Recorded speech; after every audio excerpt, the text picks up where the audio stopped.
अस्सलामुअलैकुम नाज़रीन, मैं हूं आपकी मेज़बान नाइला भट्टी और आप देख रहे हैं कसरे नूर न्यूज़ HD। खबरों के सिलसिले को आगे बढ़ाते हुए नजर डालते हैं आज की ताज़ा तरीन अपडेट्स पर।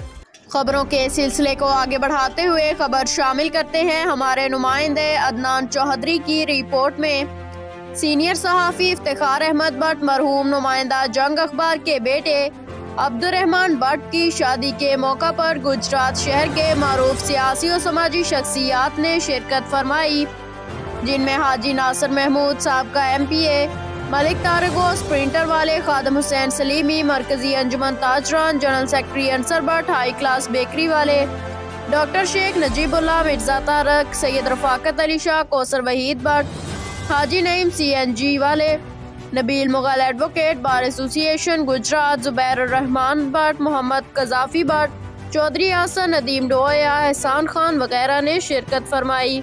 अब तक के लिए इतना ही। मज़ीद खबरों और अपडेट्स के लिए देखते रहिए कसरे नूर न्यूज़ HD। ताज़ा तरीन अपलोड्स की नोटिफिकेशन हासिल करने के लिए हमारे चैनल को सब्सक्राइब करें और साथ में दिए गए घंटी के निशान को दबाना ना भूलें।